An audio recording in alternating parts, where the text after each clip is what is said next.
श्री सीतारामचंद्राभ्यां नमः। मंगलमूर्तये श्री हनुमते नमः। वाग्देवतायै श्री सरस्वत्यै नमः। श्रीरामः शरणं समस्तजगतां, रामं विना का गति, रामेण प्रतिहन्यते कलिमलं, रामाय कार्यं नमः। रामत्रस्यति कालभीमभुजगो, रामस्य सर्वं वशे। रामे भक्तिरखण्डिता भवतु मे, राम त्वमेवाश्रय, राम त्वमेवाश्रय, राम त्वमेवाश्रय।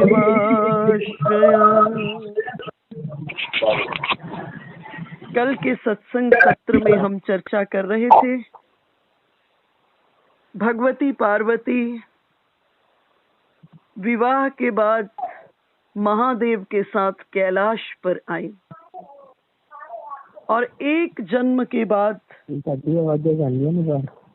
पुनः भवानी ने कैलाश पर महादेव से पूछा कि मेरे दिल में ये बात नहीं बैठती कि राम ब्रह्म हैं या नहीं। देखिए, मानस में भक्ति की प्राप्ति के दो तरीके बताए गए। श्री राम अपनी वाणी से कह रहे हैं कि मेरी भक्ति को प्राप्त करना है तो इसके दो तरीके हैं। पहला तरीका है कि आप महादेव की शरण में चले जाएं और एक गुप्त मत सबहि कहूं कर जोरी, शंकर भजन बिना नर भगति न पावहि मोरी। तो एक सूत्र तो ये है कि महादेव की शरण में जब जीव जाता है तो महादेव अपनी सहज कृपा में मेरी भक्ति जीव को प्रदान कर देते हैं। दूसरी जगह फिर श्री राम कह रहे हैं, होई अकाम जो छल तजी सेय, भक्ति मोरी शंकर ते ही देही। जो कामनाओं को छोड़ करके भगवान भोलेनाथ की भक्ति करता है तो भगवान भोलेनाथ सहज में जीव को मेरी भक्ति प्रदान कर देते हैं। और दूसरा सूत्र है कि तात भगति अनुपम सुख मूला, मिला ही जो संत हो ही अनुकूला। दूसरा सूत्र है तात भगति अनुपम सुख मूला, मिला ही जो संत हो ही अनुकूला। अगर संत अनुकूल हो जाते हैं तो मेरी अनुपम भक्ति जीव को प्राप्त हो जाती है। तो दो तरीके बताए, एक तो भगवान शंकर प्रसन्न होकर मेरी भक्ति प्रदान कर देते हैं और दूसरा तरीका बताए कि जब संत अनुकूल हो जाते हैं तो संतों के माध्यम से मेरी भक्ति की प्राप्ति हो जाती है। भगवती परांबिका जगदम्बिका विवाह के बाद महादेव के साथ कैलाश पर, मैं आपसे कल चर्चा की थी, जब कैलाश पर आए तो विवाह जब करने जा रहे थे तो दिगंबर वेश में पहुंच गए थे हिमवान के आंगन में, नंग धड़ंग पहुंच गए हिमवान के आंगन में। लेकिन अब जब मर्यादा पुरुषोत्तम राघवेंद्र सरकार की कथा को करना है तो उन्होंने मुनियों के वस्त्र धारण कर लिए महादेव। गोस्वामी जी महाराज कह रहे हैं, कुंद इंदुदर गौर शरीरा, भुज प्रलंब परिधन मुनि चीरा। भगवान ने मुनियों के वस्त्रों को धारण कर दिया। बड़ा सुंदर इसके माध्यम से भाव है कि समाज में आप जाओ तो जैसे हो वैसे के वैसे जाओ। लेकिन अपना जो एकांत है वो एकांत बहुत सुंदर होना चाहिए, एकांत संवरना चाहिए।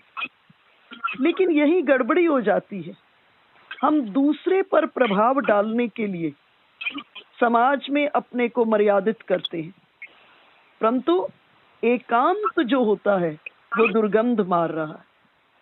देखो, समाज को खतरा ना तो पुण्यात्मा से है और ना ही समाज को खतरा पापी से है। अगर व्यक्ति अच्छा है तो आपकी उसके प्रति बहुत श्रद्धा होगी, बड़ा सम्मान होगा, और अगर व्यक्ति ठीक नहीं है तो आप अपने को बचा करके उससे रखेंगे।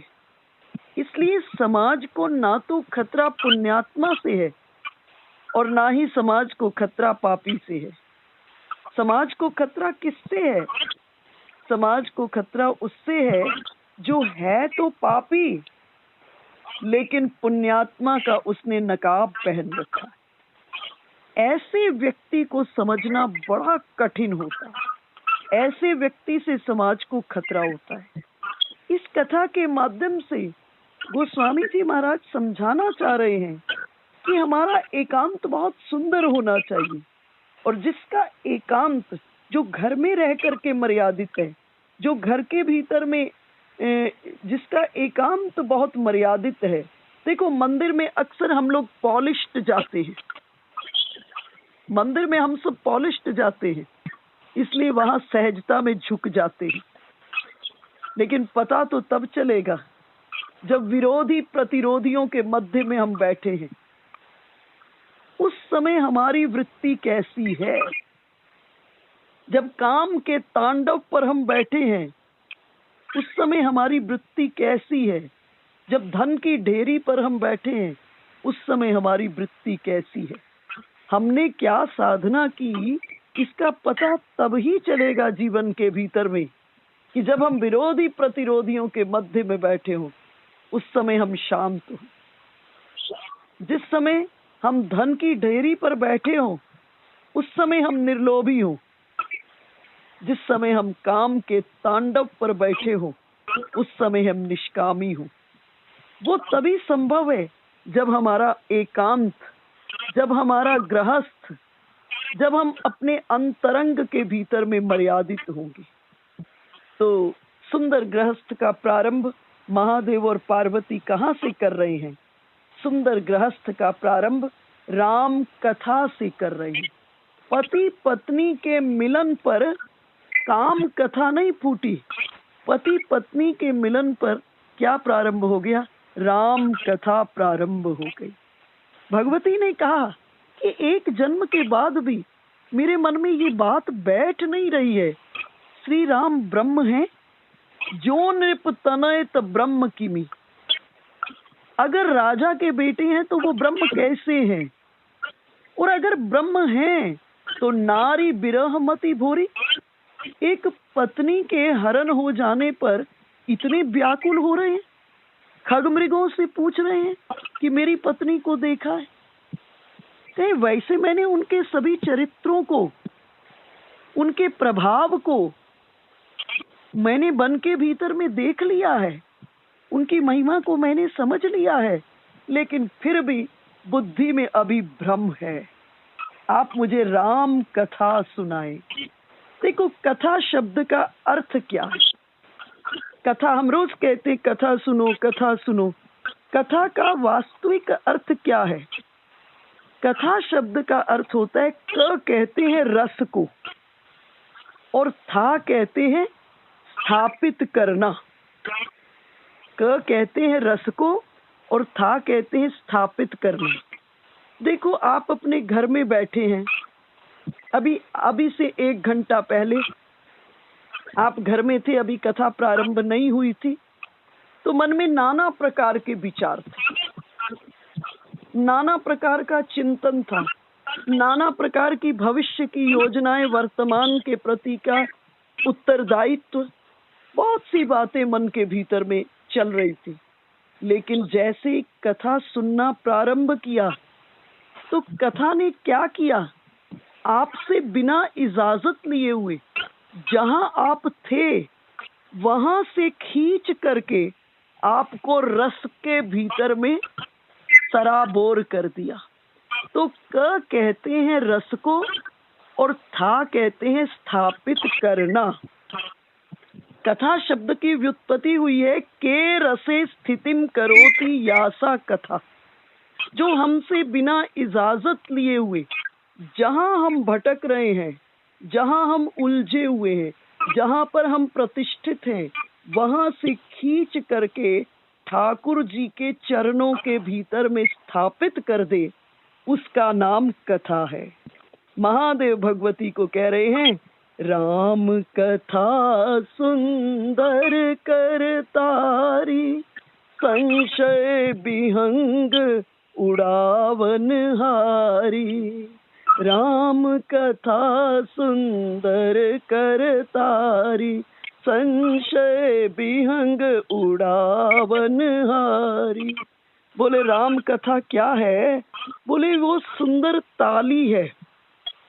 कैसी ताली? जैसे पक्षी बैठे हो ना, तो हम उन पक्षियों को उड़ाने के लिए क्या करते? ताली बजाते हैं।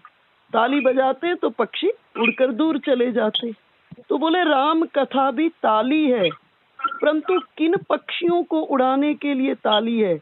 हमारे अंदर में जो संशय रूपी पक्षी है, संदेह रूपी पक्षी है, भ्रम रूपी पक्षी है, उन संदेह, संशय और भ्रम रूपी पक्षियों को उड़ाने के लिए ये राम कथा क्या है? ये ताली है। और उसी राम कथा को भगवती ने प्रार्थना की महादेव से, आप मुझे राम कथा सुनाइए। और महादेव ने पार्वती जी को समझाया कि श्री राम परब्रह्म परमात्मा है और वो लीला कर रहे हैं। अभी मैंने आपसे चर्चा की कथा का क्या अर्थ होता है। अब हम चर्चा करते लीला किसे कहते हैं। रोज हम कहते हैं भगवान लीला करते हैं, लीला करते हैं, लीला करते हैं। भाई भगवान की लीला का उद्देश्य क्या है और लीला का अर्थ क्या है? लीला का अर्थ है कि जो हमारे भीतर में बसी हुई कामनाओं को, वासनाओं को, लोकाचारों को और लोक में अर्थात संसार में जो हमारे उलझने की वृत्ति है, उसको सहज में खत्म करके बदले में मंगल चैतन्य अनुभूतियों को हमारे भीतर में भर दे। अर्थात जो हमारे भीतर की कामनाओं को, वासनाओं को, लोकाचार को और लोक में उलझने की, संसार में उलझने की जो हमारी आदत है, उसको खत्म करके हमारे भीतर में मंगल चैतन्य अनुभूतियों को भर दे। देखो भगवान की लीला का उद्देश्य क्या है। आप हरिद्वार जाते हैं हर की पैड़ी पर, हर की पैड़ी पर जहाँ जल का तेज प्रवाह है, जहाँ बहुत तेजी से जल बह रहा है, आपने देखा है हरिद्वार में हर की पैड़ी पर क्या लगी हुई हैं? जंजीरें लगी हैं। किस लिए लगी हैं जंजीरें? कि कोई डूबने लगे तो जंजीर को पकड़ करके किनारे पर आ जाए। बोले यही भगवान की लीला का उद्देश्य है। भगवान ने संसार में अपनी लीला रूपी जंजीर फैलाई है। किस लिए? बोले जब हम काम, क्रोध, लोभ, मोह, अहंकार के तेज प्रवाह में संसार में डूबने लगे, जब हम काम, क्रोध, लोभ, मोह, अहंकार के तेज प्रवाह में संसार में डूबने लगे, तो हम भगवान की किसी लीला रूपी जंजीर को पकड़कर किनारे पर आ जाए। हम भगवान की हाँ अरे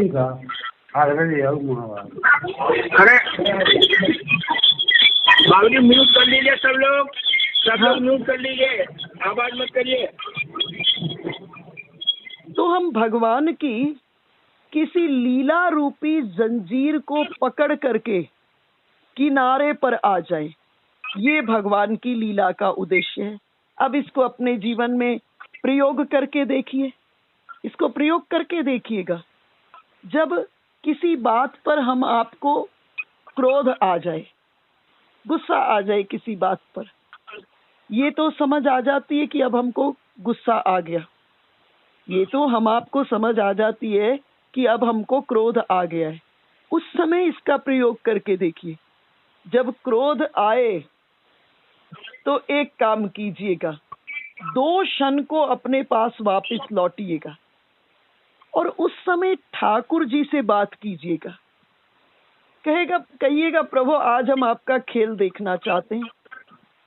तुम भी सामने में खड़े हो, तुम्हारी शरण में खड़ा हूं, फिर भी इतना मेरे भीतर में क्रोध, इतना लोभ, इतना अहंकार, इतना ईर्ष्या द्वेष। ठाकुर कुछ करो ना तुम, ठाकुर कुछ करो ना तुम। और उस वक्त मन ही मन भगवान के किसी नाम को सुमिरन करने लग जाओ या भगवान की किसी लीला का चिंतन करने लग जाओ। तुरंत क्या पाओगे? तुरंत पाओगे कि मन की स्क्रीन के ऊपर ठाकुर जी बैठ गए और क्रोध नीचे से विदा हो गया। और ये प्रैक्टिस हम ईमानदारी से जब जब क्रोध आए 30 बार कर ले।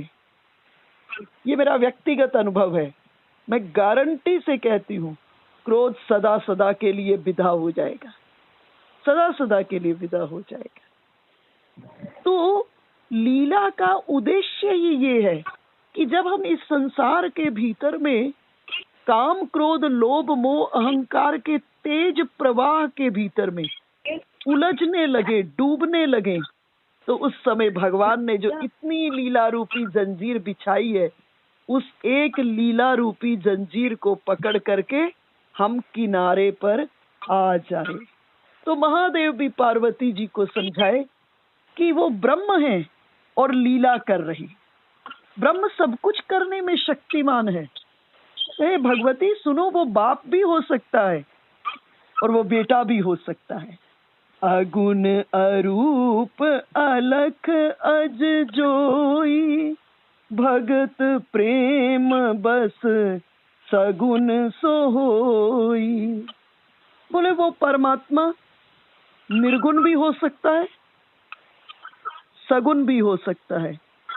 वो परमात्मा निर्गुण भी हो सकता है, निराकार भी हो सकता है, अव्यक्त भी है और अजन्मा भी है। उसका एक रूप जो शक्ति के रूप में पूरी सृष्टि में विद्यमान है, वो कौन सा रूप है? वो निर्गुण, निराकार, अव्यक्त और अजन्मा है।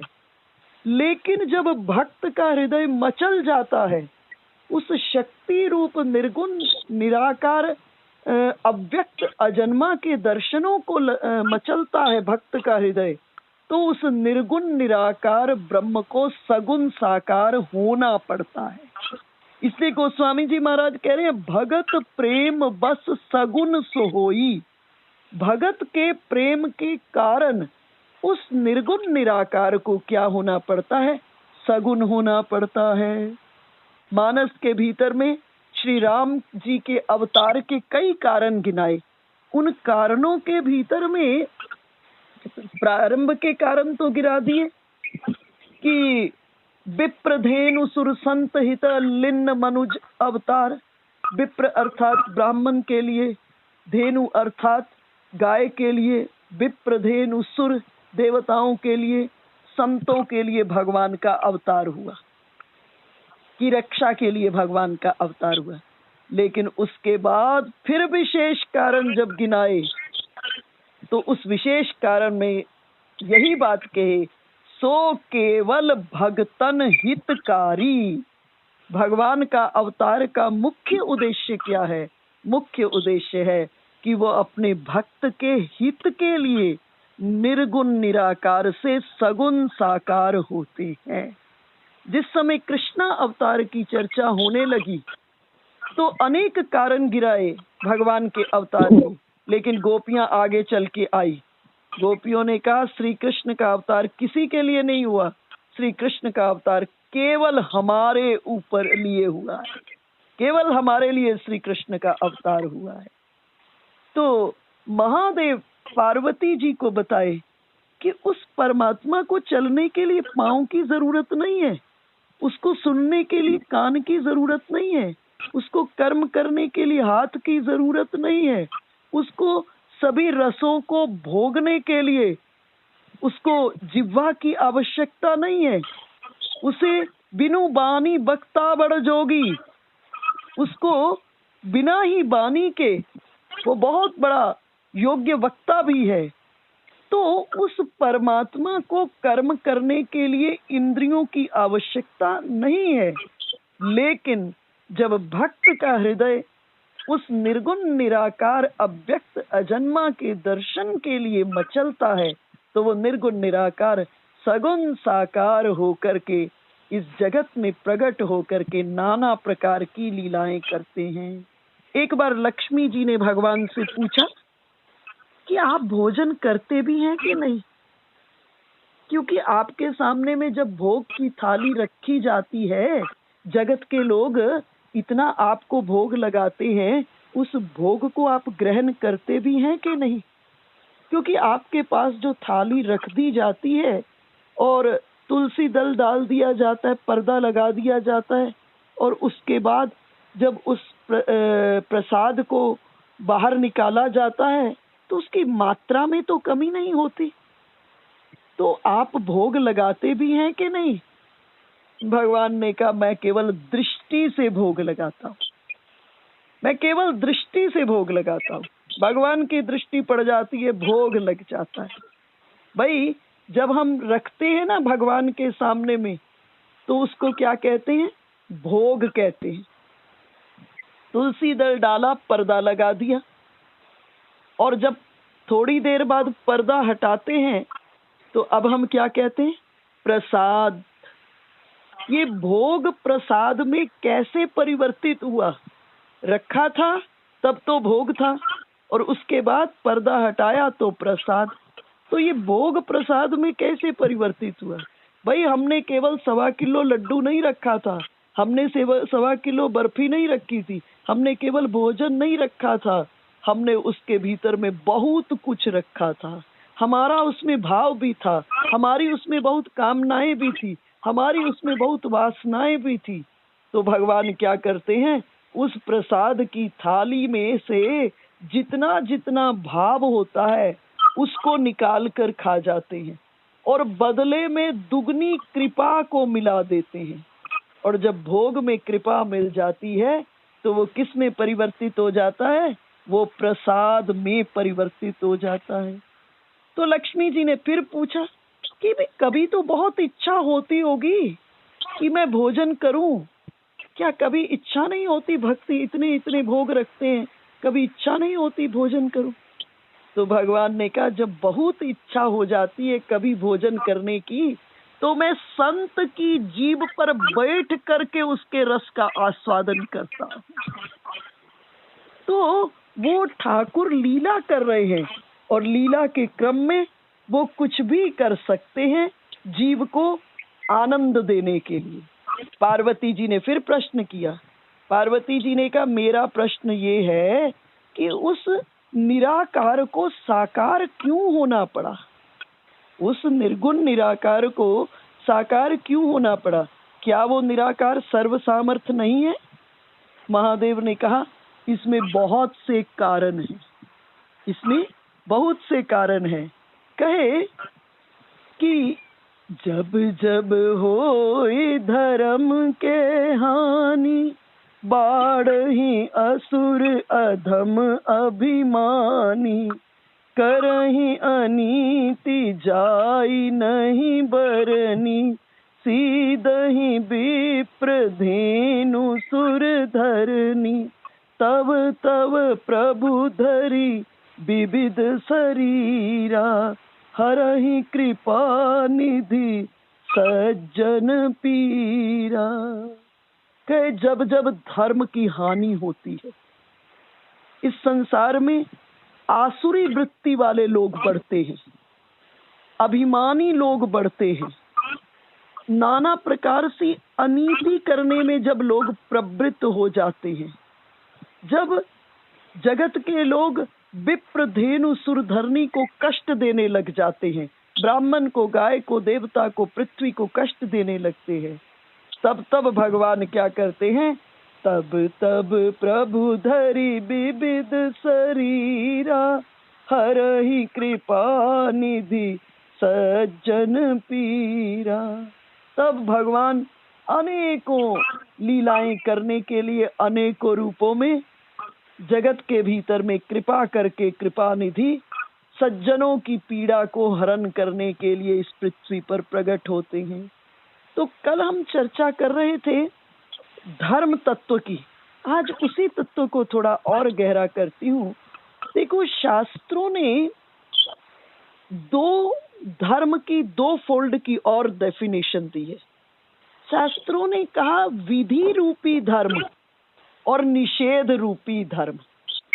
विधि रूपी धर्म और निषेध रूपी धर्म। विधि रूपी धर्म का अर्थ क्या है?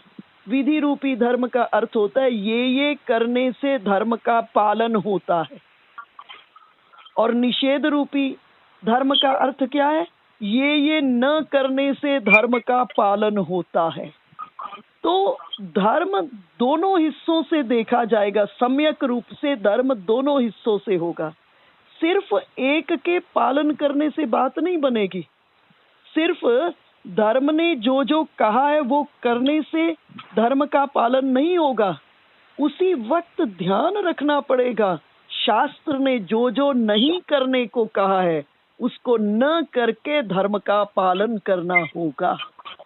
इसलिए विधि रूपी धर्म अर्थात ये करने से धर्म का पालन होता है, और निषेध रूपी धर्म ये न करने से धर्म का पालन होता है। तो हमको धर्म के दोनों अंगों को जीवन के भीतर में धारण करना पड़ेगा। और जब ऐसी स्थिति होती है, भगवान का अवतार होता है। इसमें प्रथम कारण बताए सनकादिक ऋषि। सनकादिक ऋषियों ने श्राप दे दिया। भगवान के दो द्वारपाल हैं, जय और विजय, इनको श्राप दे दिया और इनको श्राप दिया कि आप 3 जन्म के लिए असुर हो जाओ। कथा इस प्रकार से है कि सनकादिक ऋषि भगवान विष्णु से मिलने के लिए बैकुंठ पहुंचे। इन्होंने 7 दरवाजे पार कर लिए। बैकुंठ में 8 दरवाजे, 8वें दरवाजे पर जय और विजय भगवान के द्वारपाल होते हैं। आप लोग बद्रीनाथ गए होंगे, आपने बद्रीनाथ में एक विशेषता देखी होगी, भगवान चतुर्भुज हैं तो द्वारपाल भी चतुर्भुज हैं। भगवान चतुर्भुज हैं तो द्वारपाल भी चतुर्भुज ही हैं। तो सनकादिक ऋषियों ने 7 दरवाजे पार कर लिए। 8वें दरवाजे पर जय विजय खड़े थे, भीतर जाने लगे। सनकादिक ऋषि भीतर जाने लगे तो जय विजय ने रोका। जय विजय ने कहा भगवान की आज्ञा नहीं है, आप भीतर नहीं जा सकते हो। और सनकादिक ऋषियों को क्रोध आ गया। सनकादिक ऋषियों ने कहा कि हम ब्राह्मणों की गति विष्णु के पास अबाध है, और क्रोधित होकर जय और विजय को श्राप दे दिया कि आप 3 जन्म के लिए असुर हो जाओ। अब जब इस प्रकार से श्राप दिया तो भगवान सनकादिक ऋषि को गर्भगृह में नहीं बुलाए, भगवान बाहर आए और आकर सनकादिक ऋषियों को कहे ये आपने क्या कर दिया? मेरे नित्य बैकुंठ के पार्षद हैं, इनको आपने श्राप दे दिया। सनकादिक ऋषियों ने कहा अब ये तो गलती हो गई, हमने श्राप दे दिया है, पर इसे वरदान में बदल देते हैं। ये 3 जन्मों में असुर होकर भी आपके महान भक्त होंगे, और असुर होकर भी इनका उद्धार आपके हाथों ही होगा। इनके उद्धार के लिए आपको इस सृष्टि में अवतार लेना होगा। इनमें से एक जन्म में रावण और कुंभकर्ण हुए, एक जन्म में हिरणाक्ष और हिरण्यकश्यप, एक में रावण और कुंभकर्ण, और एक में शिशुपाल और दंत्रवक्र। देखो, ऊपर से तो ये भगवान के भक्त नहीं दिख रहे, परंतु आगे राम कथा में मैं चर्चा करूंगी, रावण से बड़ा, कुंभकर्ण से बड़ा कोई श्री राम का भक्त ही नहीं हुआ। देखो, ये लीला है। मैं पहले दिन चर्चा की थी, ये सिर्फ लीला अर्थात एक फिल्म चल रही है। ज्ञानी और अज्ञानी में सिर्फ इतना सा अंतर है। ज्ञानी इस जगत को लीला समझने लग जाता है, फिल्म समझने लग जाता है, इसलिए ज्यादा आसक्त नहीं होता, ज्यादा आसक्त नहीं, थोड़ा आसक्ति होती है लेकिन ज्यादा आसक्ति नहीं होती। और वही जब भगवान की कृपा हो जाती है वो आसक्ति भी कट जाती है ज्ञानी की, जबकि अज्ञानी मैं और मेरे के भीतर में ही उलझा रहता है, पूरा जीवन उलझा रहता है। देखो एक फिल्म है, अब फिल्म जो चलती है, आप थिएटर सिनेमा देखते हैं, वो फिल्म खाली हीरो से थोड़ा पूरी हो जाती, विलेन भी तो चाहिए।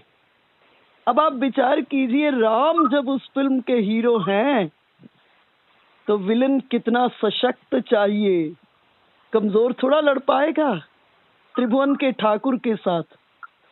तो भगवान के ये द्वारपाल ही हुए। तो एक कारण हुआ सनकादिक ऋषियों ने श्राप दे दिया, दूसरा कारण हुआ वृंदा ने विष्णु भगवान को श्राप दे दिया था, और तीसरा कारण सुनाए नारद श्राप दिन इक बारा। एक बार देवऋषि नारद ने श्राप दे दिया। पार्वती जी के गुरुदेव हैं देवऋषि नारद, जैसे ही सुने कि देवऋषि नारद ने भगवान को श्राप दे दिया तो पार्वती जी के मन में बड़ा संशय जन्म लिया। पार्वती जी की अपने गुरुदेव के प्रति कितनी प्रगाढ़ श्रद्धा है। पार्वती जी पूछी महादेव से, कारण कवन श्राप मुनि दिन्ना, कारण कवन श्राप मुनि दिन्ना, का अपराध रमापति किन्ना। बोले भगवान विष्णु ने कौन सा अपराध कर दिया था जो देवऋषि नारद ने उन्हें श्राप दे दिया। देखो अपने गुरु के प्रति की कितनी बड़ी आस्था है पार्वती जी की। वो ये नहीं की कि देवऋषि नारद ने क्या गड़बड़ी कर दी, परंतु कह रही हैं कि का अपराध रमापति किन्ना, भगवान विष्णु ने कौन सा अपराध कर दिया कि देवऋषि नारद ने उनको श्राप दे दिया। और इस जगह महादेव मुस्कुराते हुए कहे, बोले बिहसी महेश तब, बोले बिहसी महेश तब, ज्ञानी मूढ़ न कोई, जेहि जस रघुपति करहि जब, सो तस तेहि क्षण होई। कहे इस संसार के भीतर में कोई ज्ञानी नहीं है, कोई मूढ़ नहीं है, सबके भीतर में कौन विराजमान है, एक ठाकुर जी विराजमान है। और समय होते होते देखा है बड़े बड़े मूढ़ ज्ञानी हो गए और बड़े बड़े ज्ञानी मूढ़ हो गए। तो भगवान की जैसी इच्छा होती है वैसा जीव तब हो जाता है। एक बड़ा सुंदर दृष्टांत मुझे याद आया। एक बार अकबर के दरबार में एक फकीर आए, और फकीर आए तो अकबर के मन में जिज्ञासा जन्म ले ली। अकबर ने फकीर से पूछा, मुझे ये बताओ खुदा क्या करता है। फकीर ने कहा, ऐसे थोड़ा बताऊंगा, अगर इस प्रश्न का जवाब चाहते हो तो जिस राजगद्दी पर बैठे हो इस राजगद्दी पर मुझे बिठाओ। अकबर बीरबल का मुख देखने लगे। बीरबल ने कहा, बादशाह पना, अगर आप इस प्रश्न का जवाब जानना चाहते हो तो सदा आप इस राजगद्दी पर बैठे हो। अब प्रश्न को जवाब को जानने में अगर इतनी जिज्ञासा है तो कुछ देर के लिए फकीर को बिठा दीजिए। फकीर को अकबर ने अपने राज सिंहासन पर बिठा दिया। अब अकबर ने कहा कि अब बताइए मुझे खुदा क्या करता है। फकीर ने कहा, ऐसी थोड़ा बता दूंगा, ये जितने मंत्री संतरी हैं इन सबको मेरी आज्ञा के भीतर में प्रस्तुत करो। अकबर देखने लगे मुख बीरबल का। बीरबल ने कहा, बादशाह पना, आपने जीवन पर्यंत इनकी सेवा ली है, ये आपके अधीन रहे, आपकी आज्ञा का पालन किए हैं। अगर प्रश्न का जवाब जानना ही चाहते हो तो ऐसा करो, आज ये सभी फकीर को समर्पित कर दो। और अकबर ने सभी का सभी फकीर को समर्पित कर दिया। अकबर ने फिर प्रश्न किया, अच्छा अब जवाब दीजिए खुदा क्या करता है। फकीर ने कहा, ऐसे थोड़ा बताऊंगा, ऐसा है ये जो ताज अपने सिर पर रखे हो ये पहले मेरे सिर पर रखो। अकबर फिर बार बीरबल की ओर देखा। बीरबल ने कहा, बादशाह पना, रोज आप पहनते हो, आज पहना दीजिए फकीर को। और अकबर ने उस ताज को फकीर के सिर पर रख दिया। फिर अकबर ने प्रश्न किया, बताइए, फकीर से पूछे, बताइए खुदा क्या करता है। फकीर ने कहा, ऐसे थोड़ा बताऊंगा, पहले नीचे बैठो। प्रश्न का उत्तर जानना चाहते हो तो नीचे बैठो। और अकबर नीचे बैठ गया। अब प्रश्न किया, बताइए खुदा क्या करता है।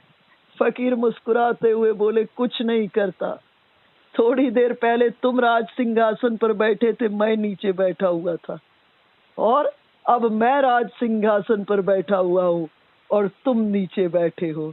और देखते देखते इस संसार में परमात्मा के इशारे पर एक रंक राजा हो जाता है, और देखते देखते एक राजा रंक हो जाता है, देखते देखते एक ज्ञानी मूढ़ हो जाता है, देखते देखते एक मूढ़ ज्ञानी हो जाता है। तो ये सिर्फ ठाकुर जी की लीला का खेल है। इस जगह तो बोले कि का अपराध रमापति किन्ना, भगवान विष्णु ने कौन सा अपराध कर दिया। महादेव भगवती पार्वती को कथा सुनाते हैं। कहते कथा इस प्रकार से है, एक बार दक्ष प्रजापति ने देवऋषि नारद को श्राप दे दिया। कथा इस प्रकार से है कि दक्ष प्रजापति ने 10,000 पुत्रों को जन्म दिया, और ये 10,000 नारायण सरोवर में तप करने के लिए चले गए। पीछे पीछे नारद जी चले गए। नारद जी ने कहा, इतना कठोर तप करने के बाद अब क्या करोगे। 10,000 ने कहा, अब वापस लौटकर इतना विशाल आर्यावर्त का राज प्रसार है, उस पर राजकाज करेंगे।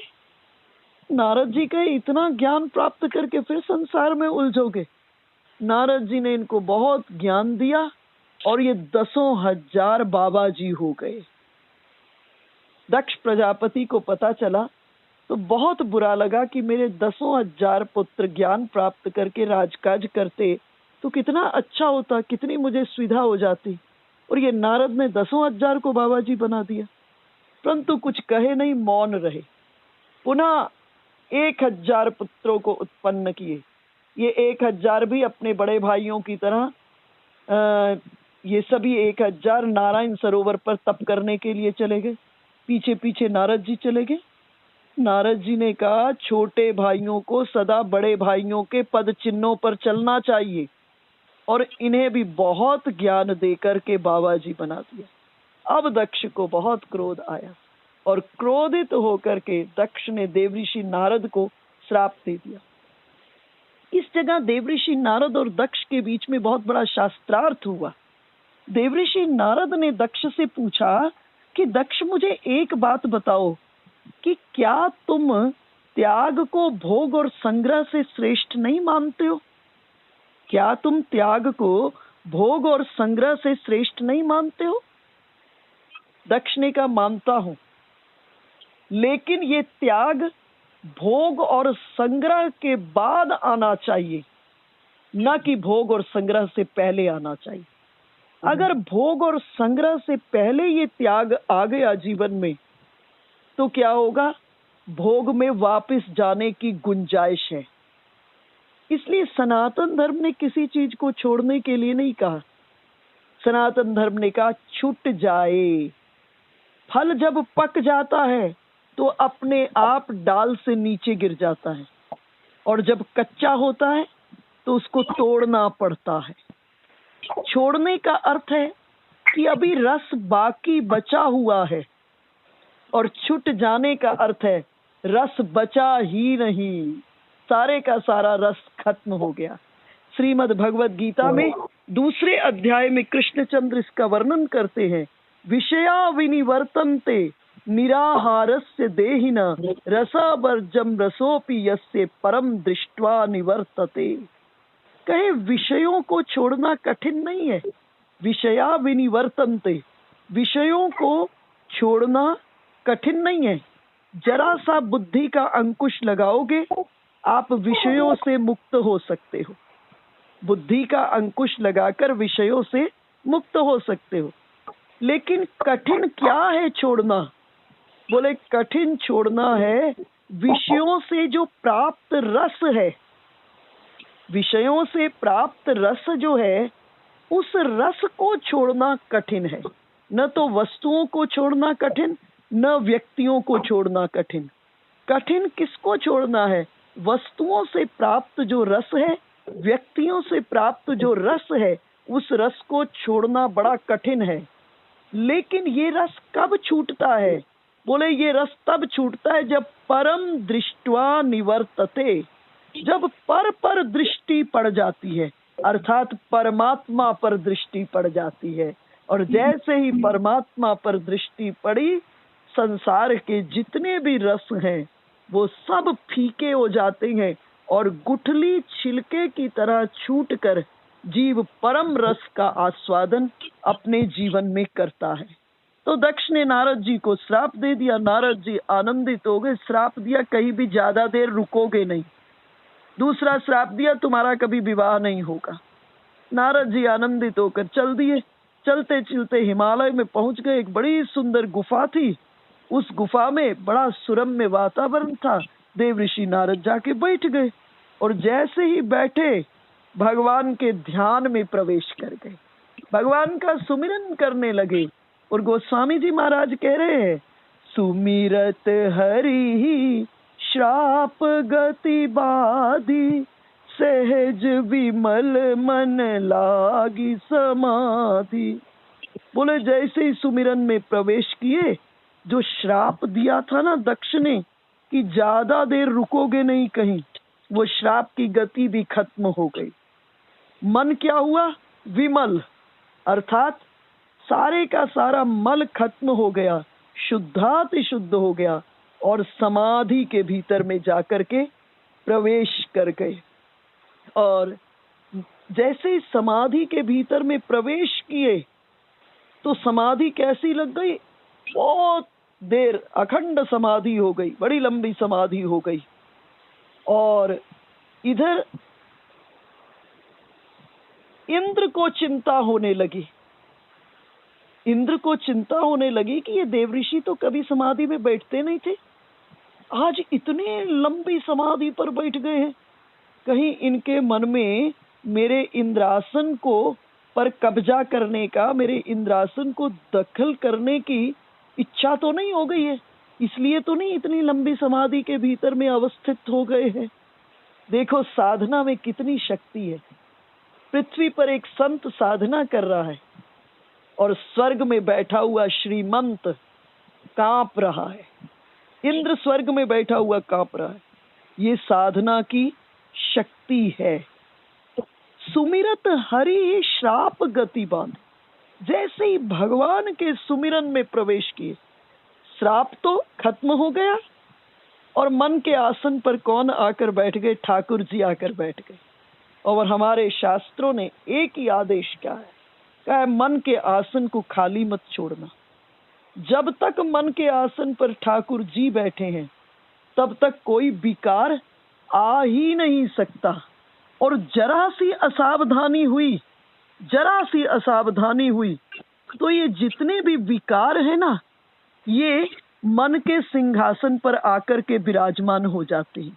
इसलिए शास्त्र ने कहा सावधानी बरतिएगा, मन के आसन को एक क्षण के लिए भी खाली नहीं छोड़िएगा। शास्त्र से प्रश्न किया गया कब तक खाली न छोड़ा जाए, तो शास्त्र ने कहा जब तक शरीर चिता में न जल जाए। इतनी बड़ी सावधानी, जब तक शरीर चिता में न जल जाए तब तक मन के आसन को खाली मत छोड़िएगा।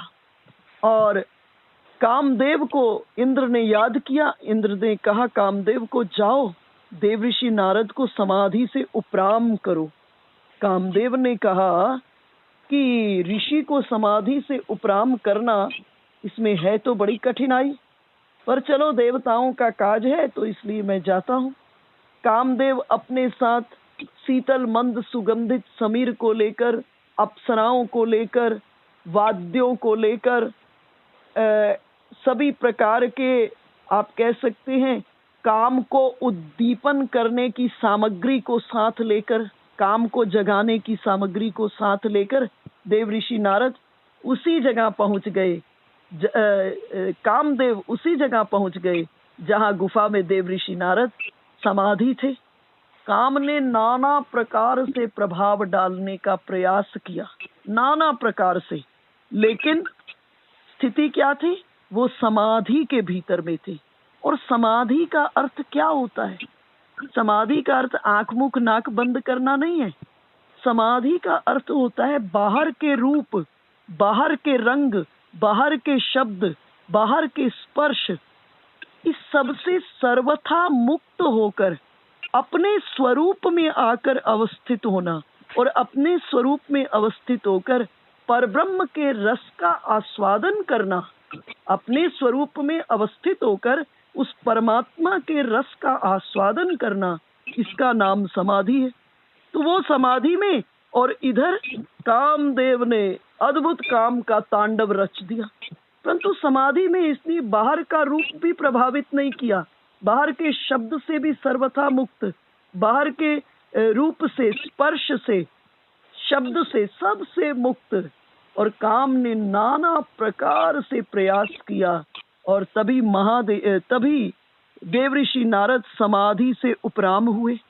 जैसे उपराम हुए, आंख खोले, सामने में काम का तांडव, अप्सराएं नाच रही हैं, वाद्य बज रहे हैं, काम को जगाने की सारी सामग्रियां हैं, शीतल मंद सुगंधित समीर बह रही है। नारद जी ने जैसे ही देखा, कामदेव को लगा अब तो निश्चित ही मुझे श्राप दे देंगे। लेकिन गोस्वामी जी कहते हैं, भयउ न नारद मन कछु रोषा। नारद जी ने कामदेव पर बिल्कुल क्रोधित नहीं हुए, कामदेव को कुछ नहीं कहे। भयउ न नारद मन कछु रोषा, कही प्रिय बचन काम परितोषा। और जब नारद जी ने कामदेव को कुछ नहीं कहा ना, तो कामदेव जब चलने लगा, तो कामदेव ने देव ऋषि नारद पर प्रशंसा की बारिश की, प्रशंसा की बारिश की। और ये प्रशंसा की बारिश राम कथा के अंतर्गत अनेकों बार हुई है। कामदेव ने भी चलते चलते प्रशंसा की, हे देव ऋषि, इस त्रिलोकी में न तुम जैसा कोई था, न है, न होगा।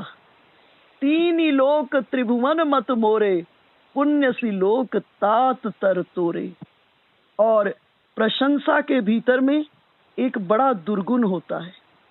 जब एक व्यक्ति प्रशंसा कर देता है ना, तो अंदर में भूख लग जाती है। प्रशंसा भूख को जगाती है, और प्रशंसा की भूख को प्रशंसा जगा देती है। और देखो, हम लोग भी अनुभव करते हैं कि जब कोई बड़ी सी कोठी बनाता है, बड़ा घर बनाता है, बड़ा सुंदर मंदिर बनाता है, सब जगह एक ही बात है, कोई विशेष अंतर नहीं है। तो जब आते हैं सब घर में गृह प्रवेश के दिन, तो जो घर का मालिक होता है, उसके अंदर में एक दबी सी वासना होती है। ये जो इतने आए हैं, ये शुभकामनाएं तो दे ही रहे हैं, लेकिन ये जो इतना सुंदर महल मैंने बनाया है, इसकी प्रशंसा भी करके जाएं।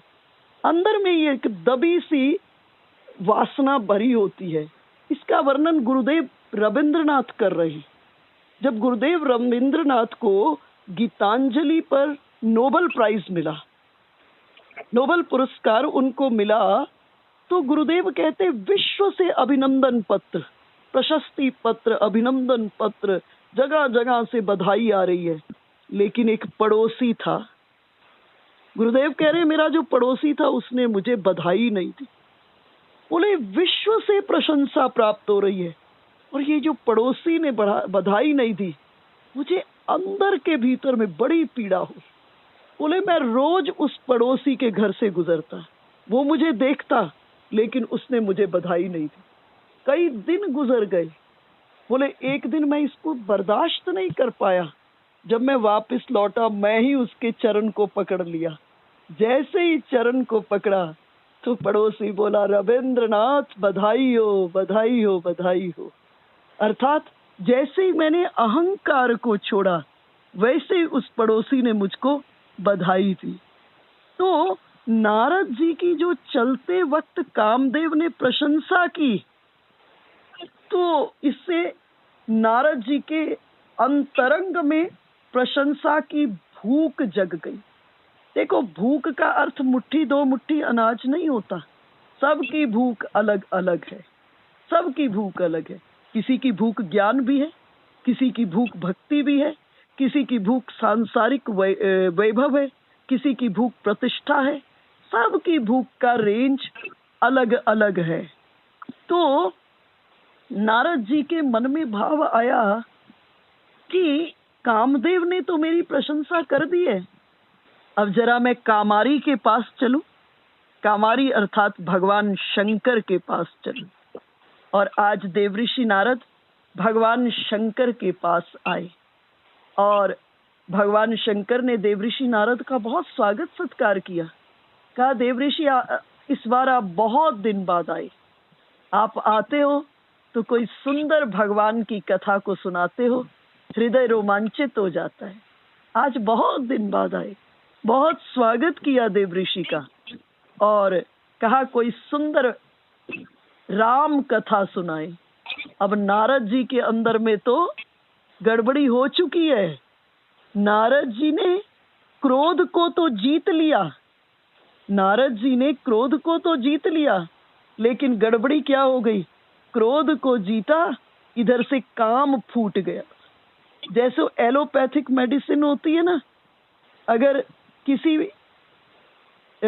रोग के लिए उसका प्रयोग करते हैं, एंटीबायोटिक्स का ही आप सोच लीजिए, प्रयोग करते हैं तो जिस रोग के शमन के लिए कर रहे हैं वो रोग तो ठीक हो जाता है, लेकिन एक साइड इफेक्ट हो जाता है, एसिडिटी हो जाएगी, एक साइड इफेक्ट कुछ और हो जाए, गैस हो जाएगी, साइड इफेक्ट हो जाता है।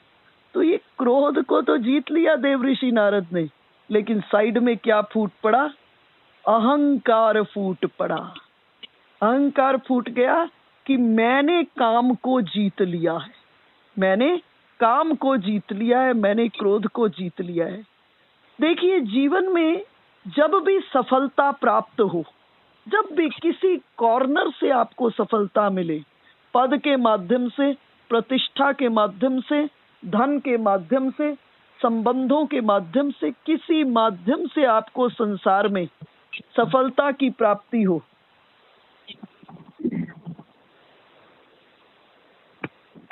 किसी माध्यम से आपको सफलता की प्राप्ति हो, तो उस सफलता का श्रेय कभी अपने ऊपर नहीं लेना चाहिए। अगर सफलता का श्रेय अपने ऊपर ले लोगे तो अभिमान हो जाएगा, और अभिमान क्या करेगा? जीव को नीचे गिरा देगा। महादेव को राम कथा सुनाने वाले देवऋषि नारद आज क्या सुनाने लगे? मार चरित शंकर ही सुनावा। राम कथा सुनाने वाले आज काम कथा सुनाने लगे। कहे वो सब कथाएं बहुत पुरानी हो गई हैं, आज मैं आपको नई कथा सुनाता हूं। मैंने कैसे काम को जीत लिया, मैंने कैसे काम को जीत लिया। और महादेव कहे, देवऋषि आप पर भगवान की बहुत कृपा है, इसलिए काम का कोई प्रभाव आप पर नहीं पड़ा, काम का आप पर कोई प्रभाव नहीं पड़ा। और जब इस प्रकार से कथा सुनाए कि मैंने काम को जीत लिया है, महादेव कहे, देवऋषि कथा तो बहुत सुंदर सुनाए, लेकिन अगर इसको ऐसे सुनाते कि मैं भगवान के शरणागत था इसलिए मुझ पर काम का प्रभाव नहीं पड़ा, तो ये बड़ी सुंदर कथा लगती। और जब चलने लगे देवऋषि नारद, जब विदा लेने लगे, तब देवऋषि नारद को महादेव समझाते हुए कहे, बार बार बिनवऊं मुनि तो ही। हे देवऋषि, मैं बार बार आपसे विनती कर रहा हूँ, जिमी यह कथा सुनायहूं मोही, तिमी जनी हरि सुनायहूं कबही, चलहि प्रसंग दुरायहूं तबही। बोले, जैसे ये कथा मुझे सुनाई है ना, जाके श्री हरि को ऐसे मत सुनाना। और अगर जबान फिसल ही जाए, अगर जबान फिसल ही जाए तो प्रसंग को बदल देना, परंतु जैसे मुझे कथा सुनाई है वैसे जाके श्री हरि को नहीं सुनाना। अब देव ऋषि नारद महादेव से विदाई लेकर चले, और महादेव से विदाई लेकर के चले। इधर महादेव के जो गण थे ना, महादेव के जो 2 गण थे, जब महादेव को कथा सुना रहे थे देवऋषि नारद, वो भी समझ गए थे कि देवऋषि नारद के भीतर में अहंकार हो गया है, और भगवान भोलेनाथ नारद पर काम का प्रभाव क्यों नहीं पड़ा, इसके पीछे कथा क्या है। वास्तव में ये वही गुफा थी जिस गुफा में देवऋषि नारद बैठे थे और काम का प्रभाव नहीं पड़ा। ये वही गुफा थी जिस गुफा में महादेव ने अपने त्रिनेत्र से काम को भस्म किया था, और जब अपने त्रिनेत्र से उन्होंने काम को भस्म कर दिया तो सभी के सभी देवी देवता महादेव के पास आए और महादेव को कहे कि आपने सृष्टि के मूल आधार जो काम है उसी को ही भस्म कर दिया। देखो, काम के कारण पति, काम के कारण पत्नी, काम के कारण संतान, काम के कारण ये व्यापार, परिवार, संबंधी, कुटुंब, प्रतिष्ठा, पद, ये सब का कामना का ही तो विस्तार है। तो देवताओं ने कहा कि आपने सृष्टि के मूल आधार काम को तो भस्म कर दिया, अब सृष्टि कैसे चलेगी। तब महादेव ने कहा, आप सब मुझसे प्रार्थना कर रहे हैं, अनुरोध कर रहे हो, तो मैं काम को पुनः जीवित कर दूंगा, लेकिन इस गुफा में और यहाँ बैठकर मेरी दृष्टि, जो भी व्यक्ति इस गुफा में आ जाएगा उसकी दृष्टि जहां तक पड़ेगी वहां तक काम का प्रभाव का क्षेत्र नहीं होगा। अर्थात महादेव ने इसके चारों तरफ एक बाड़ लगा दी थी। गोस्वामी जी महाराज कह रहे हैं, बड़ रखवार रमापति जासू, जिनके सुरक्षा में त्रिभुवन के ठाकुर है, उस पर काम का कैसे प्रभाव पड़ सकता है। सफलता तो प्राप्त हो गई, लेकिन अहंकार जन्म ले लिया। महादेव समझाए कि जैसे ये कथा मुझे सुनाई है, जाके नहीं सुनाना विष्णु भगवान को। और भोलेनाथ के दरबार के भीतर में 2 गण भी थे। भगवान भोलेनाथ दोनों गणों से बोले कि ये अभिमान का, अहंकार का पत्थर लेकर के जा रहा है, निश्चित देवऋषि नारद कहीं ना कहीं डूबेंगे। देखो, जिसके मन में भी किसी भी कर्म का अभिमान आ गया वो अवश्य डूबेगा, उसका पतन अवश्य होगा, आज हो या कल हो। और देवऋषि नारद महादेव से विदा लिए बाहर आए तो सोचने लगे, बाहर आकर के सोचने लगे कि लगता है महादेव को मुझसे ईर्ष्या हो गई है। देखो, शरीर के दोष और मन के दोष, इन दोनों में थोड़ा अंतर होता है। शरीर में रोग किसी को होता है ना, शरीर के रोग और मन के रोग दोनों में अंतर होता है। शरीर का रोग जिसको होता है ना, उसको पता चलता है कि मेरे हाथ में दर्द हो रही है, मेरे पेट में दर्द हो रही है, सिर में दर्द हो रही है, ये पीड़ा है। तो शरीर का रोग जिसको होता है उसे अपने शरीर में लक्षण दिखाई देते हैं, लेकिन जिसको मन का रोग हो जाता है उसको जो दोष अपने भीतर में होता है वो अपने भीतर में नहीं दिखाई देता, वो दोष उसे दूसरे में दिखाई देता है।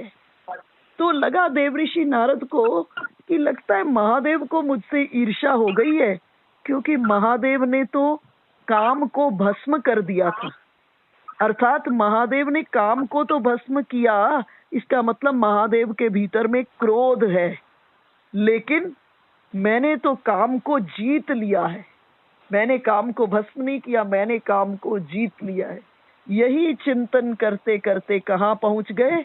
यही चिंतन करते करते भगवान विष्णु के दरबार बैकुंठ में पहुंच गए। रोज का नियम था जब देवऋषि नारद बैकुंठ में जाते थे ना, विष्णु भगवान की लंबी सी स्तुति करते थे। लेकिन आज तो मन के सिंहासन के ऊपर में अहंकार का वास हो गया है। अहंकार मूर्ति मंत्र रूप लेकर नारद जी के मन के ऊपर विराजमान हो गया है और नारद जी भगवान की स्तुति करना भूल गए। और जैसे ही स्तुति करना भूले, भगवान तो अंतर्यामी जान गए देवऋषि के साथ क्या हुआ है। भगवान उठे गोस्वामी जी महाराज कह रहे, हर्षि मिले उठी रमा निकेता। आज भगवान उठे और उठ करके देवऋषि नारद का स्वागत किए। रोज का नियम था स्तुति करके नीचे बैठ जाते थे, लेकिन आज इस प्रकार से अहंकार में डूबे हैं कि बैठे आसन ऋषि समेता। और देवऋषि नारद आज विष्णु भगवान के साथ ही आसन पर बैठ गए और विष्णु भगवान ने भी स्वागत किया। विष्णु भगवान कहे, देवऋषि आज बहुत दिन बाद आए, आप आते हो तो त्रिलोकी की खबर सुनाते हो, आज बहुत दिन बाद आए, सुनाओ त्रिलोकी में क्या चल रहा है। लेकिन नारद जी के अंतर सिंहासन पर तो तांडव चल रहा है अहंकार का, और नारद जी वही कथा सुनाना प्रारंभ कर दिए कि मैंने कैसे काम को जीत लिया है, मैंने कैसे काम को जीत लिया है। भगवान सारी बात जान गए। भगवान जान गए कि नारद के अंतःकरण के भीतर में अहंकार की सृष्टि हो गई है। और तब विष्णु भगवान देखे, उर अंकुरेउ गर्भ तरु भारी। नारद जी के हृदय के भीतर में अहंकार का अंकुर लग गया है। अब अहंकार का अंकुर लगा है तो पौधा तो होगा ही, पौधा होगा तो फल तो लगेंगे ही। अब अहंकार के वृक्ष के ऊपर में कैसा फल लगेगा। और भगवान क्या है, भगवान की एक विशेषता है, अपने भक्त के प्रति भक्त वत्सल हैं। अर्थात जब उनका भक्त सामने में आता है तो उनका पितापना खत्म हो जाता है, माँपना प्रकट हो जाता है। भगवान विचार किए कि नारद के भीतर में अहंकार का अंकुर लग गया, अब भविष्य में इस अंकुर के कारण इसको बहुत कष्ट होगा। भगवान उसी समय संकल्प कर लिए, बेगी सो मैं डारी हूँ उखाड़ी, मैं इसे तुरंत उखाड़ फेंकूंगा। क्यों? क्योंकि पन हमार सेवक हितकारी, क्योंकि अपने सेवकों का हित करना मेरा परम कर्तव्य है, मेरा प्रण है। और इस जगह देवऋषि नारद सोचने लगे कि देखो, मैंने तो काम को भी जीत लिया है, मैंने काम को जीत लिया है। और नारद जी को लगने लगा कि मेरे ठाकुर भी बिना पत्नी के नहीं रह सकते, और मुझ बाल ब्रह्मचारी ने देखो काम को जीत लिया है। सोचने लगे कि पत्नी वाला बड़ा होता है कि बिना पत्नी वाला बड़ा होता है। अर्थात अहंकार का नशा हो गया, और जब अभिमान का नशा आता है तो जीव भगवान की मर्यादा को भी लांघ जाता है। अभिमानी व्यक्ति भगवान को स्वयं से छोटा समझ लेता है, और जहां मैं आया वहां तू रह ही नहीं सकता। तो भगवान संकल्प कर लिए, क्षण के भीतर में भगवान ने संकल्प किया कि ये नारद के भीतर में जो अहंकार का अंकुर आया है, मैं इसे तुरंत उखाड़ करके फेंक दूंगा। और देवऋषि नारद भी विष्णु भगवान से विदा लेकर के, भगवान ने बड़ी प्रशंसा की, कहा, हे मुनि, आप मति धीर हो, आप ब्रह्मचारी हो, आपको काम कैसे स्पर्श करेगा। आपका चिंतन करके तो बड़े बड़े कामियों के हृदय से काम खत्म हो जाता है। भगवान बड़ी प्रशंसा किए। प्रसन्न होते हुए देवऋषि नारद विष्णु भगवान से विदा लेकर बाहर निकले। जैसे ही बाहर निकले, भगवान अपने संकल्प से माया को आदेश दिए कि एक 100 योजन बड़ा नगर को स्थापित कर दो, निर्माण कर दो। और इस नगर के राजा कौन है? शील निधि। और शील निधि राजा की कन्या कौन है? विश्व मोहिनी। ये माया ही विश्व मोहिनी है। ये माया ही हम सबको नचाती है, कभी कुछ रूप धर के नचाती है, कभी कुछ रूप धर के नचाती है, कभी कुछ रूप धर के नचाती है। ये माया ही जगत में हम आपको सबको नचाती है। देखो, मानस के भीतर में प्रशंसा की थाली अनेकों बार परोसी गई है।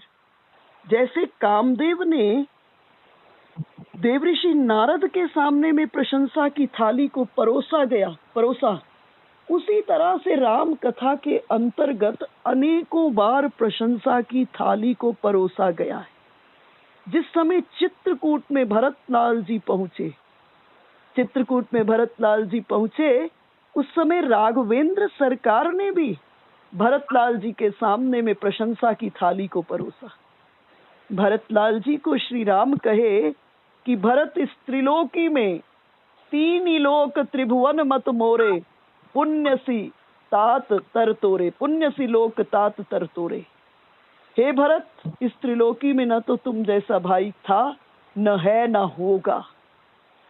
भरत जी के आगे में श्री राम ने भी प्रशंसा की थाली को सजाया, परोसा, लेकिन भरत जी बड़े सजग थे।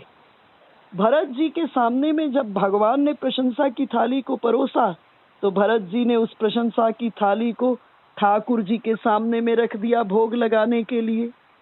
भरत जी ने पूछा, भैया मुझे एक बात बताओ कि एक बंदर सुंदर नाचना सीख जाए और एक तोता सुंदर बोलना सीख जाए, इसमें बंदर और तोते की महिमा है, विशेषता है, या जिसने बंदर और तोते को नाचना सिखाया है, बोलना सिखाया है, उसकी विशेषता है?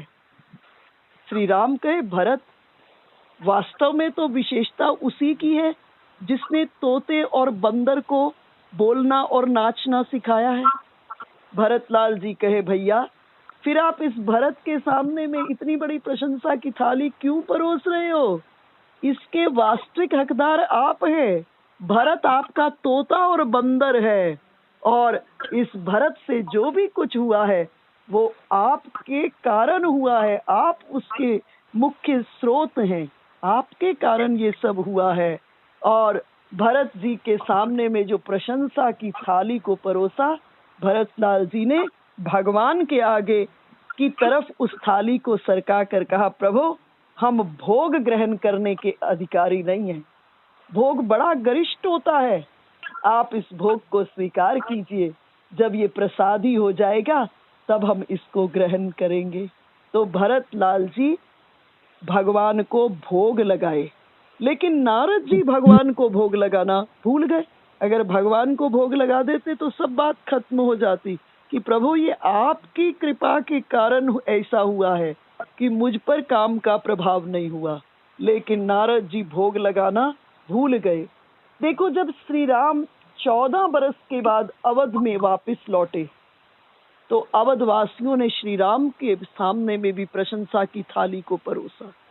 सभी श्री राम की जय जयकार कर रहे हैं, अवध के भीतर में जय जयकार हो रही है। और श्री राम प्रशंसा को कैसे बांटे? श्री राम प्रशंसा को गुरुदेव का परिचय बंदर भालुओं से कराने में और बंदर भालुओं का परिचय गुरुदेव से कराने में पूरी प्रशंसा को बांट दी।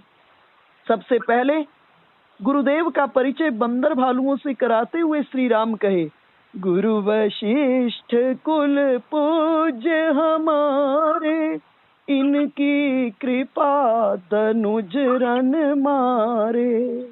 प्रशंसा को बांट दिए, बोले इनकी कृपा तनुज रन मारे। इनकी कृपा में हमने राक्षसों का, रावण कुंभकर्ण आदि असुरों का वध किया, दैत्यों का वध किया। अब बंदर भालुओं के साथ गुरुदेव का परिचय कराने लगे। परिचय कराते हुए क्या बोले, ए सब सखा सुनहु मुनि मोरे, भय समर सागर कहाँ बेरे, मम हित लागी जन्म इन हारे, भरतहु ते मोहि अधिक पियारे। कह रहे गुरुदेव, ये सभी बंदर भालू मेरे सखा हैं, और सागर के भीतर में जहाज ये बंदर भालू बन गए, और आपकी कृपा मल्लाह बन गई। ये बंदर भालू इस सागर के भीतर में जहाज बन गए। भाई वास्तव में जो युद्ध था, उस युद्ध से सबसे बड़ा युद्ध तो समुद्र था। उस समुद्र को पार करना सबसे बड़ा युद्ध था। और इस युद्ध में बंदर भालू क्या बन गए? जहाज बन गए। और आपकी कृपा मल्लाह बन गई और मुझे सहज में ही प्रशंसा की प्राप्ति हो गई। मुझे सहज ही युद्ध विजय की प्राप्ति हो गई। तो राघवेंद्र सरकार ने भी प्रशंसा को सहज में बांट लिया। देखो, बड़ा दार्शनिक विषय है। इस संसार में जब साधक कर्म, भक्ति और ज्ञान की खेती करता है, मानस में गोस्वामी जी महाराज बहुत सुंदर कह रहे हैं, कृषि निरावहि चतुर किसाना, कृषि निरावहि चतुर किसाना, जिमि बुध तजहि मोह मद माना, जिमि बुध तजहि मोह मद माना। बोले, किसान को जो वस्तु फसल के रूप में चाहिए होती है, किसान को जो वस्तु फसल के रूप में चाहिए होती है, किसान क्या करता है? उसकी खेती करता है। अगर गेहूं चाहिए तो गेहूं को बीज के रूप में बो देता है, मक्का चाहिए तो मक्का को बीज में के रूप में बो देता है। और जब बीज बो देता है तो फिर उसके बाद आवश्यकता क्या होती है? जल की। उसको खेत को पानी लगाता है। जब पानी लगाता है किसान, तो जो बीज बोया होता है वो पौधे के रूप में प्रस्फुटित हो जाता है, जन्म ले लेता है। परंतु जो बीज बोया होता है वो तो पौधे के रूप में जन्म लेता ही लेता है, लेकिन साथ में अनेकों जंगली पौधे भी निकल आते हैं। तो बोले, जो चतुर किसान है वो क्या करता है? एक खुरपी लेता है और खुरपी से जितने जंगली पौधे निकल जाते हैं उन सबको निकाल देता है। अगर उनको नहीं निकालेगा तो क्या है? फसल कमजोर हो जाएगी और कई जगह पर फसल खत्म भी हो जाती है। तो चतुर किसान क्या करता है? खुरपी लेकर के जो खरपतवार है उसको निकालकर फेंक देता है। बोले, इसी तरह साधक भी अपने जीवन में कर्म, भक्ति और ज्ञान की खेती करता है।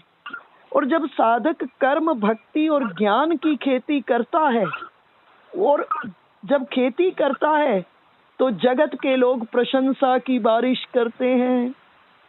भाई, आप बहुत दिन तक भंडारा लगा रहे एक मंदिर में, तो पड़ोसी लोग क्या कहेंगे? खूब प्रशंसा करेंगे। पड़ोसी लोग खूब प्रशंसा करेंगे और प्रशंसा करके कहेंगे ये व्यक्ति बहुत बड़ा भक्त है। अब पड़ोसी ने प्रशंसा की बारिश कर दी और कहीं हमको गलतफहमी हो गई कि हम भी भक्त हैं, तो सारी साधना कपूर की डली की तरह से खत्म हो जाएगी। तो कहा, जब साधक कर्म, ज्ञान और भक्ति की खेती करता है तो मोह और जगत के लोग तब प्रशंसा की बारिश करते हैं, और जगत के लोग जब प्रशंसा की बारिश करते हैं तो मोह और मद की खरपतवार निकल आता है, मोह और मद की घास निकल आती है। और उस समय साधक को बहुत ज्यादा सावधानी की जरूरत होती है। साधक को आवश्यकता है उस समय कि विवेक की खुरपी से ये मोह और मद की घास को निकाल दे। और जैसे ही साधक विवेक की खुरपी से मोह और मद की घास को निकाल देता है, अर्थात विवेक की खुरपी से जब जगत के लोग प्रशंसा की बारिश करें, उस समय प्रभु के चरणों को पकड़ ले।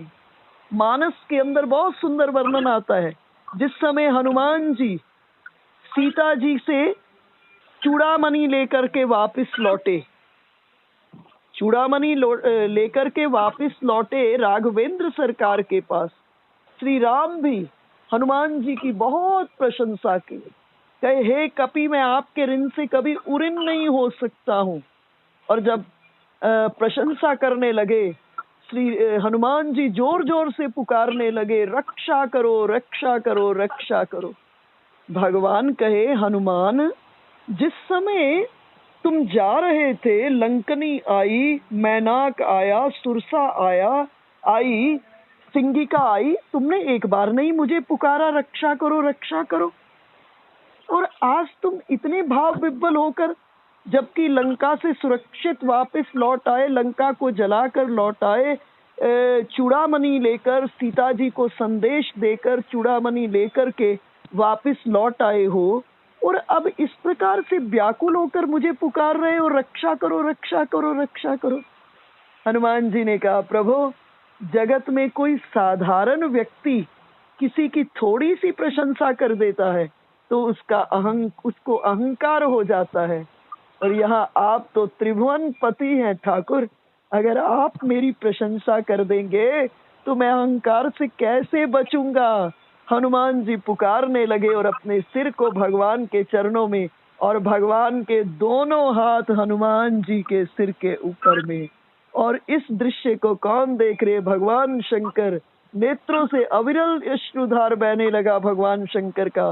भगवान शंकर समाधि में चले गए इस दृश्य को देखकर, और फिर दोबारा सावधान करके अंदर से बाहर आए, और बाहर आकर फिर दोबारा राम कथा को प्रारंभ किया। तो नारद जी से एक ही गलती हो गई। क्या गलती हो गई? जिस समय कामदेव ने प्रशंसा की, नारद जी भोग लगाना भूल गए। इस कथा से हम शिक्षा लें, हमको इस संसार में किसी कॉर्नर से, किसी तरफ से सफलता की प्राप्ति हो, प्रशंसा की प्राप्ति हो, तो उसका भोग अवश्य ठाकुर जी को लगाए। कहे, प्रभु ये जो प्रशंसा की प्राप्ति हुई है, ये जो सफलता की प्राप्ति हुई है, ये सिर्फ आपकी कृपा थी मुझ पर।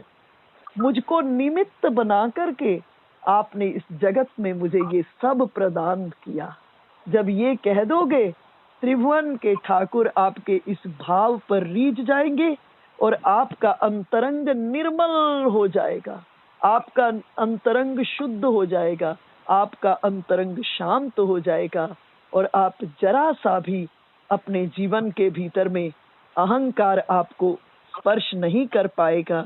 और किस प्रकार से देवऋषि नारद विश्व मोहिनी कन्या के स्वयंवर में जाएंगे, किस प्रकार से पुनः भगवान का दर्शन करेंगे, और किस प्रकार से भगवान नारद जी को के भीतर में जो अहंकार के खत्म होने पर भगवान की ये लीला है जानने के बाद, जो अंतरंग के भीतर में जो अपराध बोध हुआ कि मैंने भगवान को इतना श्राप दे दिया, विष्णु भगवान को, ये सब चर्चा हम आप कल के सत्संग सत्र में करेंगे।